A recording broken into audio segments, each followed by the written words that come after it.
girl Marissa Bklyn, and I'm back at it again. I hope everyone is doing well. I'm doing pretty okay. Trying to maintain in this little pandemic going on. So today I'm going to be talking to you guys about how to perform a listening experiment with your child or children and show them that was good. I like that. How to show them how basically like listening works for both sides, not just the parent, but for the child as well. Okay? Right. So, one. What you would need is your child, some music, some type of treat, because we all like to eat. Well, I'm a fatty, so that's just a good example for me with this example. You could switch it up however you switch it up with your kids, to each his own. And your nice gentle affection, like when you actually explain it to them. You know what I mean? Because sometimes you could explain something, or you could have the perfect explanation, but if you don't have the perfect presentation, child, it's going over my head. I'm sorry. Don't know what you're talking about. Don't really care. Don't want to know. Right. And that's for anybody. So, step one, turn the music on loud enough so that it goes over your child's voice. If you're not into blasting your music, you don't have to blast it. But turn it up loud, like, so that when, your kid is talking to you, you can't hear them. But not like I said, you're intentionally ignoring them. So you know how loud it needs to be. And you don't have to be mean about it. It's part of the experiment.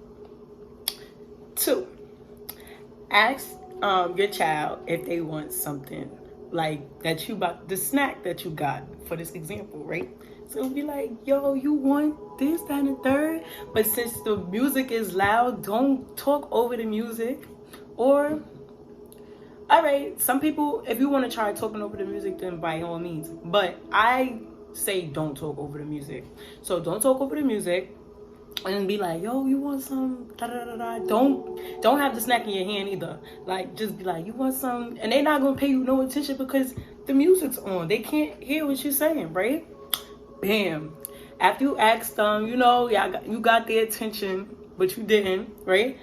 And then step 3, here's the chaos. Being that you couldn't hear them, start eating the snack on your own in front of them. And when they come to you starting to ask for it, you can't hear them because the music is too loud, right? When you see they get bothered, you stop. Turn the music down and you start to explain. You could probably give them the snack while you explain so that they can actually, you want to keep their attention. You don't want to turn the music down and not give them the snack, because then they really going to be like, all right, you just messing with me, parent. We're not doing this to mess with our kids. We doing this to teach these kids, because somebody got to do it, okay? Right. So anyways, start to explain to your child that you couldn't hear them with all of the chaos going on. And, it's always more than enough for them. It's more than enough of you for them. Hence why they're eating while you're explaining this to them. Explain to them that when they don't listen to you, you feel like you're missing out on treats because of their insubordination going on over the nurturing that you're trying to,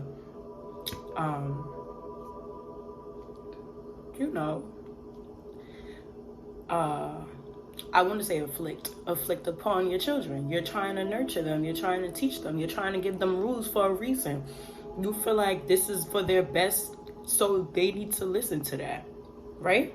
But if they're not listening to you, how you feel? I feel like I'm missing my treats, because what if something happens to you? I'm responsible for you. I'm responsible for me until you're actually of age to make responsible decisions for yourself. And the law actually look at it like that, because at the end of the day, you're always going to be a parent. You're always going to be there for that kid, or you should always be there for them. Even when they're adult and have kids on their own, they're still, you know, if you do it right, they're going to come back to you and be like, look, help, you know? And this time they're going to be more open to it. But until then, you're responsible for them. So you set some rules and they need to listen to them. And sometimes they have a problem understanding. But this lesson, this experiment should definitely open their eyes to it, okay? Right. Anyways, yeah, you feel like let them know. Remember when you was just crying 2 minutes ago? But now you bodying this snack, right? I would love to be doing that, like with life, like with you, like, you know, like seriously, we could be doing so much more if you listened. Cause I could be, you know, I could just have a clear mind. You can have a clear mind to tell me what you want. Instead of you just eating this snack that I chose, point that out to them. Instead of you eating this snack that I chose and you just cry. You cry because you didn't get what I was eating. We could have had a conversation. You could have actually came to me and told me what you wanted to have. Or I could have told you I'm about to have a snack, and you could have told me what you would have preferred than just snacks. You know, like, this is life. If you get in trouble because I told you hold my hand when we cross the street and you walk in the street, anything could happen. You could get hit by a car. I could get hit by a car trying to save you. We could both get hit by a car.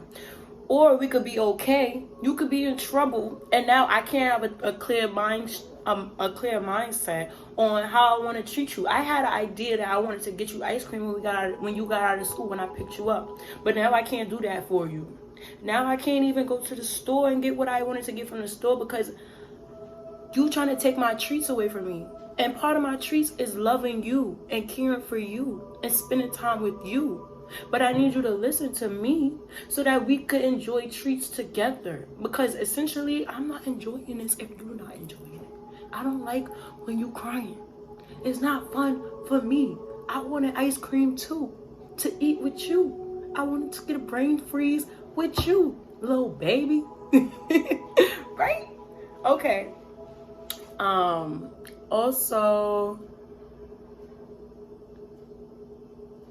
let your child know how much you love and you respect them, and how once they show their love and respect for you in a way that you is in your love language as a parent, which is listening, that it will help you be able to give them more treats, little treats, like I said, listening to them. They could be telling you something that, you know what I mean? You could give them a rule and they know, okay, I listen to the rule, and then I come to my mom and I tell my mom, or I come to my dad and I tell my dad, I don't bang with this. This rule is crazy. Like, this is me.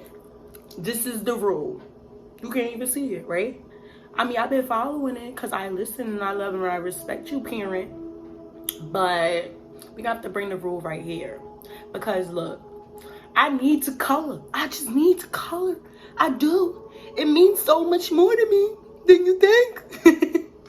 You know, kids, it be the littlest things that they just be like, oh, I need it. If you need it, kid, let me know. But I can't give you it if you don't let it show. Oh, Marissa Bklyn got balls. What? Nah. Y'all know me. I'm silly. But that's gonna wrap it up today. Thank you for spending your time with me. Thank you for tuning in. Like, comment, subscribe, all that good stuff. See you guys later.